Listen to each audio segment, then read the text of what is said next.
Gente, a Organização para a Cooperação e Desenvolvimento Econômico, a OCDE, deu início ao processo de adesão do Brasil ao chamado Clube dos Ricos. Segundo a entidade, não há prazo para que o processo seja concluído, mas a OCDE alertou que o avanço nas negociações depende das melhores práticas da organização, além de passar por uma avaliação de mais de 20 comitês.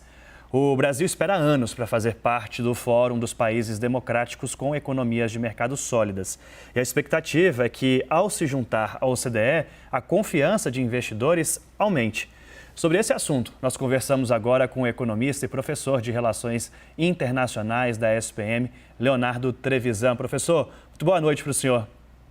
Boa noite, tudo bem? Tudo ótimo, professor. Na prática, essa adesão do Brasil na OCDE implica que a gente passe por vários obstáculos. Um deles, a questão ambiental.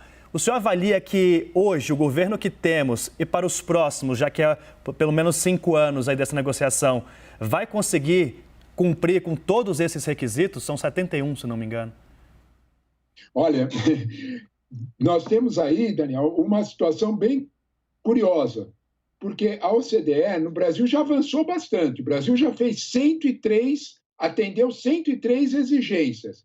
Mas nós estamos falando de 253 exigências. Quando nós olhamos logo que começou essa abertura de discussões para a nossa adesão, nós fizemos uma solicitação em 2017, levou todo esse tempo para eles aceitarem conversar. Aceito conversar, nós temos que preencher, basicamente, algumas exigências que são bem visíveis. Essas que você comentou. Primeiro de todos, proteção do meio ambiente, a questão de cumprir o Acordo de Paris e, evidentemente, a questão de combater a corrupção. Essas são as visíveis. Nós temos as invisíveis, que talvez sejam ainda mais difíceis. Nós temos que fazer, de fato, uma liberdade cambial, isso quer dizer deixar entrar dólar aqui, deixar sair euro daqui como quiser, sem cobrar imposto, e nós vamos ter que fazer uma reforma tributária. Já na primeira dessas entraves, isso que você mencionou, na questão do desmatamento, já fica muito claro que a OCDE percebeu com visão clara que o Brasil tem dificuldades para avançar nisso e quer um compromisso. A questão central é o que você colocou. Nós temos condições de fazer um compromisso e cumpri-lo. Na questão do desmatamento, nós estamos muito atrasados nessa questão. Talvez aí seja o nosso primeiro obstáculo, sem esquecer reforma tributária e reforma cambial. Sem dúvida. Tainá Farfan também está nessa conversa. Tainá. Professor, boa noite. Existe uma quantidade de instrumentos que o Brasil já cumpriu, se eu não me engano, são 103 de 253. A gente pode dizer que o país tem alguma vantagem? A gente está perto aí de conseguir entrar nesse grupo ou não? Em que pé que a gente está? Olha, se nós disséssemos, vamos imaginar assim, em que percurso nós já cumprimos? Eu te diria que nós cumprimos de 15% a 20% do necessário. Nós, numa estrada de 100 quilômetros, nós andamos 20. Por que só andamos 20? Aquilo que o Daniel comentou, a questão ambiental, ela é muito pesada para nós. Porque nós falamos e professamos que seguimos o Acordo de Paris. Ora, na verdade, para seguir o Acordo de Paris, nós vamos ter que fazer uma série de compromissos de descarbonização que vai custar caro para o Brasil.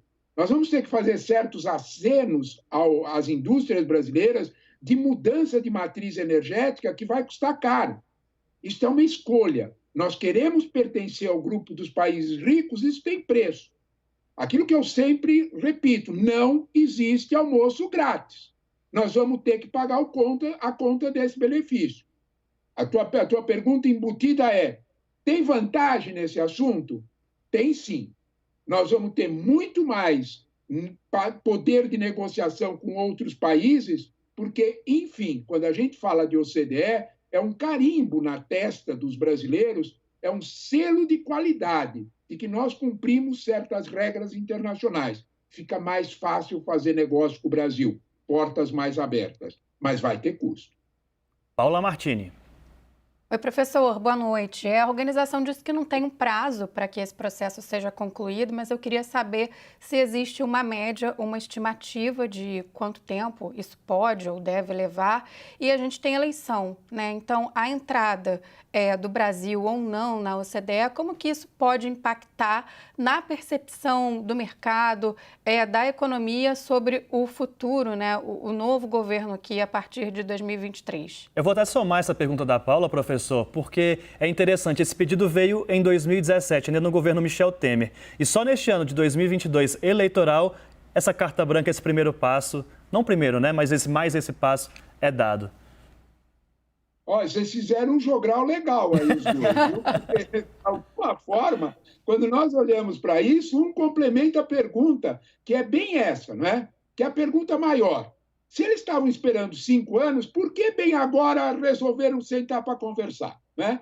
2 motivos. Primeiro, foi o aceno brasileiro feito pela lei do marco cambial. Em dezembro, nós passamos uma lei no Congresso, o presidente sancionou, e essa lei diz que nós já fizemos 4 grandes modificações nas transações cambiais. O sujeito olha para nós e diz, escuta, mas eu não mexo com câmbio, eu não faço isso, não tem importância na minha vida. Tem sim.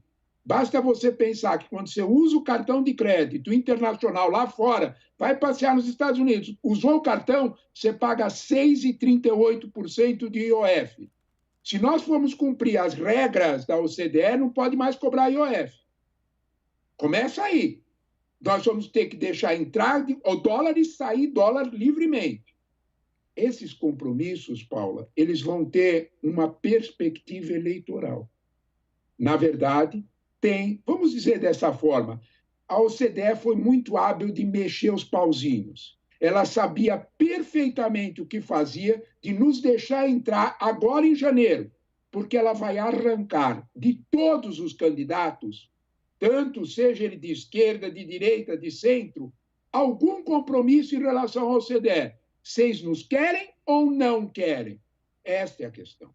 Então, de alguma forma, a OCDE escolheu o momento exato para completar o convite para comprometer todo o nosso arco político com essa ideia. Não dá para você dizer, agora, eu gosto da OCDE, vou fazer sim, e quando você tiver que passar no Congresso uma reforma tributária, o governo tira o pé do acelerador.